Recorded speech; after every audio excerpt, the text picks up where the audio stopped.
C'est également avocat au barreau du Cameroun, associé à sa casquette de secrétaire général du SYNAFOC. Oui. L'Assemblée générale élective aura lieu le 18 juin prochain. Déjà, vous, personnellement, vous êtes candidat. Vous allez nous dire à quel poste exactement vous êtes candidat. Mais que pensez-vous des candidats en lice pour le bâtonnat et qu'attendez-vous du prochain bâtonnier? Alors, qu'est-ce que je pense des candidats en lice? Ils sont 6. D'abord, il faut dire que c'est la première fois que nous avons autant de candidats pour une élection au barreau du Cameroun. En tout cas, je suis, hier c'était le 18, oui. Voilà, c'était ma 11e année d'avocat au grand tableau et ma 16e année, ma 14e année comme avocat, stagiaire, ensuite avocat. Nous n'avons pas connu ça avant, mais ça peut s'expliquer. Nous avons connu ce que les autres n'avaient pas connu. On a perdu un bâtonnier en chair, ce qui n'était pas arrivé avant. Et il y a eu la période transitoire qui a mis beaucoup de temps.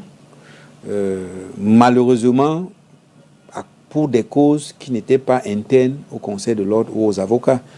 La situation sanitaire ne permettait pas qu'on se réunisse à plus de 50. Or, là, nous sommes 3670, je pense. Environ 4000, ouais. Environ 4000 aujourd'hui. Pour réunir autant de gens en pleine période Covid, ce n'était pas possible. Maintenant, individuellement, je pense que chacun des candidats a ses qualités et forcément ses faiblesses. Je veux être naïf pour penser que chacun des candidats veut le bien du barreau et de ses membres et l'épanouissement de ses membres. Donc, pour nous, j'ai forcément de la préférence pour les uns plus que pour les autres, mais le plus important aujourd'hui, c'est que le bâtonnier qui va venir, qu'il restaure la confraternité entre les avocats. Je vous explique.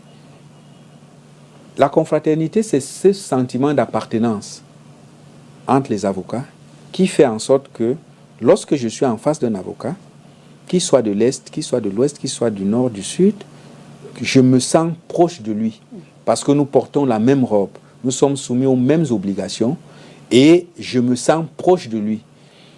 Malheureusement, cela a s'est beaucoup dégradé ces derniers temps. Parce qu'au sein du barreau, il y a eu, entre guillemets, des camps issus des différentes élections. Et je peux vous dire que depuis l'élection depuis le bâtonnier Charles Tchungang, aucun bâtonnier n'a plus vu son mandat renouvelé. Chacun est venu, il a fait un mandat, certains mandats plus longs, les uns pour les uns que pour les autres, mais on n'a pas pu renouveler un bâtonnier qui était en fin de mandat. Et cela peut s'expliquer effectivement par cette dégradation-là. Et il y a eu des camps, il y a eu entre guillemets des barreaux bis, et tout cela est à regretter. Et cela a affecté ce sentiment d'appartenance. Donc, la première chose, pour moi, que le futur bâtonnier, ou pour laquelle le futur bâtonnier doit s'engager, c'est restaurer ce sentiment d'appartenance-là. Ensuite, il doit restaurer le respect des règles.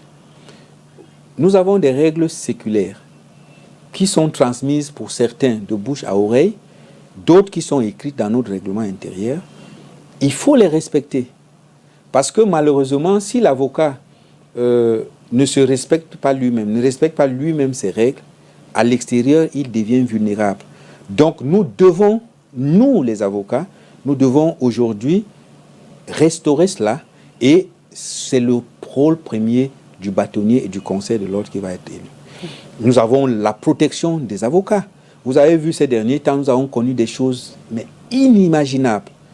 Les avocats ont été gazés dans une salle d'audience, quelle que soit la raison, quel que soit le cas, cela ne s'explique pas.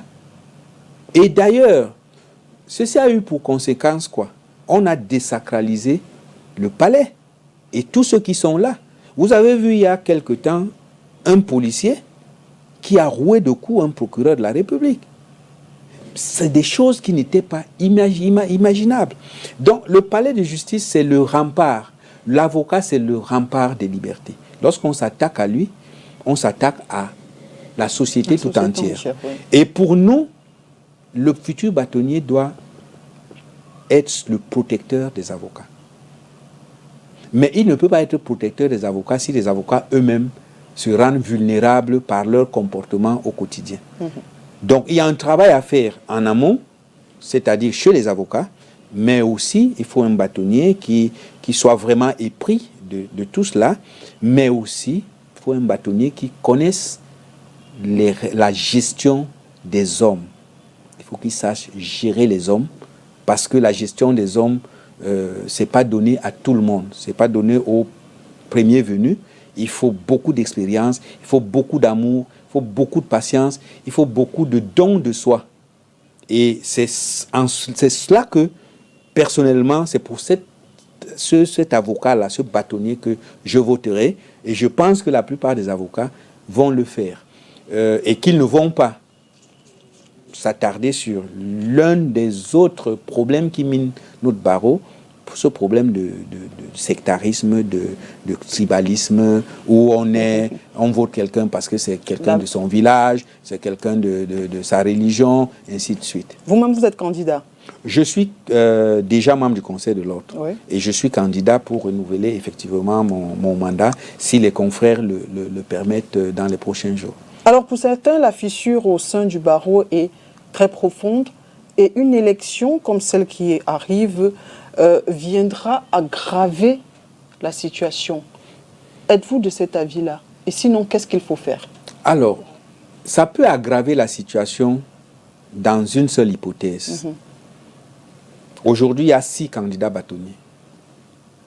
Si vous élisez un candidat parmi les 6, vous élisez un avec 10 membres du conseil, ou 12 membres du conseil, ou 14 membres du conseil. Effectivement, les autres vont se sentir exclus. Et si les autres se sentent exclus, les divisions qu'il y a effectivement vont demeurer. Pour moi, humblement, je pense que la solution viendrait du choix objectif des meilleurs. Choix objectif des meilleurs pour que ce soit les meilleurs qui soient au conseil et que parmi eux, on choisisse le plus à même de concilier tout cela. L'avantage de cela, c'est quoi? C'est que toutes les sensibilités vont se retrouver au Conseil de l'Ordre. Et comme le Conseil de l'Ordre rend compte aux avocats, chacun saura que le moment venu va rendre compte. Et donc, tout le monde, à mon avis, pourrait dans ces conditions-là travailler dans l'intérêt de tous. Et ceux qui sont à l'extérieur, c'est-à-dire les avocats, ne vont pas, pour certains, ne pas travailler pour la réussite du conseil, simplement parce que les leurs n'y sont pas. Je ne sais pas si vous comprenez un peu. Donc, si parmi les 6, déjà, si les 6 sont élus, ou quelques-uns sont élus au Conseil de l'Ordre, et on fait un mixage en prenant 2 par-ci, 3 par-là, 4 par-là, et on forme les 15, je pense que c'est un début de solution. Mais ça ne va pas s'arrêter là, parce qu'il faut aller au-delà de ça. Et j'ai la faiblesse de penser que aujourd'hui, chacun, et j'aime prendre cette légende du colibri, chacun doit faire sa part où il se trouve. Parce que si chacun fait sa petite part, en additionnant toutes ces petites parts-là, le simple bonjour que vous dites à votre confrère quand vous arrivez en salle d'audience peut changer des millions de choses.